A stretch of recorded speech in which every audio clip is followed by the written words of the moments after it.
सहारनपुर के जंगल में टूनी रहा करता था। वह बहुत गरीब था। रात को जब जंगल में सब सो जाते थे तब उस जंगल के पास वाले जंगल से चूली नाम की पंछी डायन निकल आती थी। उस पंछी डायन ने रोज एक एक बकरी चोरी करती थी और जंगल में जाकर बकरी को मार के खाती थी। ऐसे ही रोज एक एक बकरी चोरी होती गई। एक दिन टूनी अपने घर के बाहर आकर देखता है कि उसकी एक बकरी कम है। तब टूनी अपनी पत्नी को बुलाया और कहा, देखा तूने, आज एक बकरा फिर से और गायब हो गया। मुझे तो कुछ समझ में नहीं आ रहा है, ये कहाँ से क्या हो रहा है? आखिर ये सब बकरी कहाँ जा रही हैं? इसके जवाब में टूनी कहती है, मुझे भी कुछ समझ में नहीं आ रहा है। क्या जंगल में कोई अजीब पक्षी आया है जो रोज बकरी चुरा कर ले जा रहा है? वह दोनों मन ही मन सोच रहे थे। ऐसे ही कुछ दिन बीत जाते हैं। एक दिन बाजार में एक महिला पक्षी मांस बेच रही होती है। उसी वक्त टूनी और उसका दोस्त बंटी कबूतर जंगल के बाजार में कुछ सब्जी लेने गए थे। अचानक जंगल में एक नई दुकान देखकर बंटी कबूतर टूनी को कहता है, देख टूनी, एक नया मांस की दुकान खुली है, पहले तो कभी नहीं देखी। और वह औरत पंछी कौन है? इस औरत को भी इस जंगल में कभी नहीं देखा।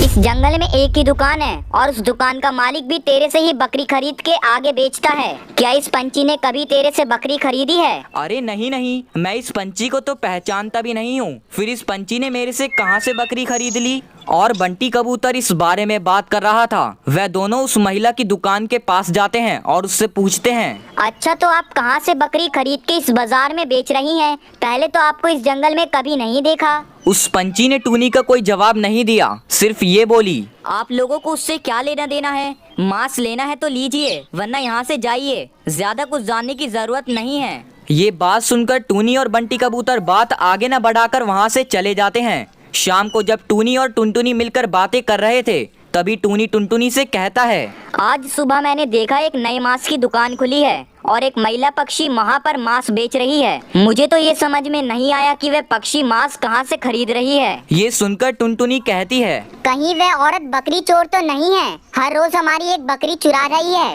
अरे ना ना ना, ये कभी नहीं हो सकता, क्योंकि बकरी तो हम बांध के रखते हैं ना, और सब दुकानदार हमारे घर ही आकर वह खरीद के ले जाते हैं।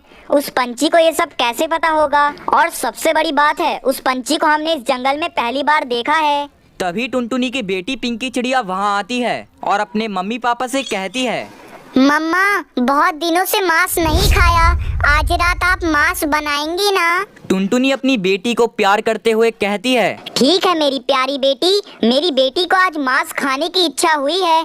मम्मी आज उसके लिए बहुत ही स्वादिष्ट मांस बनाएंगी। ये कहकर टुनटुनी अपने पति से कहती है, आप जाओ और मांस लेकर आओ। बहुत दिन हो गए, हमारी पिंकी बेटी ने कई दिनों से मांस नहीं खाया। उसके बाद टूनी जंगल के बाजार में गया और बाजार जाकर टूनी ने देखा कि चारों तरफ अंधेरा ही अंधेरा है। सारी दुकान बंद हो चुकी थी, कोई भी पंछी वहाँ नहीं था। और फिर वह मन ही मन बोलता है, एक बार उस औरत की दुकान पर जाकर देखते हैं, अगर खुला रहेगा तो। इसके बाद टूनी उस दुकान के पास जाता है। वहाँ जाकर देखा कि दुकान बंद है, लेकिन दुकान के अंदर से रोशनी दिखाई दे रही है। वह रोशनी देखकर टूनी मन ही मन सोचता है, दुकान तो बंद है, लेकिन घर के अंदर थोड़ा सा भी मांस पड़ा होगा तो वह मांस मेरी बच्ची खा सकती है। कितने दिन से बेचारी ने मांस नहीं खाया, बहुत दिन के बाद अपने पापा से वह कुछ मांग रही है, आज तो उसे मांस खिलाना ही पड़ेगा। ये कहकर वह दुकान की तरफ चला जाता है और खिड़की से झांक कर देखता है कि वह पंछी अचानक से एक पंछी डायन का रूप धारण कर लेती है। वह बकरी को मार के चीर चीर के खाने लगती है और वह खाते खाते कुछ कह रही थी, अरे अरे अरे, ये बकरी तो बहुत ही स्वादिष्ट है, चलो जाकर एक और बकरी चुला देती हूँ। उस बकरी को आधा काट कर खा लूंगी और सुबह आधा दुकान पर बेच दूंगी। बहुत मजा आएगा। टूनी ये देखकर और सुनकर सीधा अंदर चला गया। पंछी डायन से पूछा कि तुम क्यों मेरी दुकान से बकरी चुरा कर लाती हो? क्या चाहती हो तुम? देखो, हम लोग बहुत ही गरीब पंछी हैं, हमारा इतना नुकसान करके तुम्हें क्या मिल रहा है? ये सुनकर पंछी डायन टूनी से कहता है, तेरी इतनी हिम्मत, तू अंदर आकर मुझसे इतने सवाल करता है, आज तो तुझे ही मार कर खा जाऊंगी। ये बात सुनकर टूनी बहुत डर जाता है और वह पंची डायन से कहता है, मुझे छोड़ दो, मुझे माफ कर दो, मुझे भगवान के लिए छोड़ दो। लेकिन वे पंची डायन कोई भी बात सुनने को राजी नहीं थी। और जब वह टूनी को पकड़ने के लिए जाती है और तभी वहाँ पर टुनटुनी पंची वहाँ पहुँच जाती है। मुझे पहले से ही पता था ये सब होने वाला है। ये औरत हमारी बकरियां चुरा कर बेचती है। टूनी तुम फिक्र मत करो, ये पंची डायन हमारा कुछ नहीं बिगाड़ पाएगी। ये कहते हुए टुनटुनी पूजा के गंगा जल को पंची डायन पर फेंक देती है जो वह अपने साथ लेकर आई थी। पंची डायन पर गंगा जल पड़ते ही उस पर आग लग जाती है और वह चिल्लाने लगती है, बचाओ बचाओ, मैं जल गई। इसके बाद वह पंची डायन हमेशा के लिए जल के राख हो जाती है। और कुछ दिनों के बाद टुनटुनी और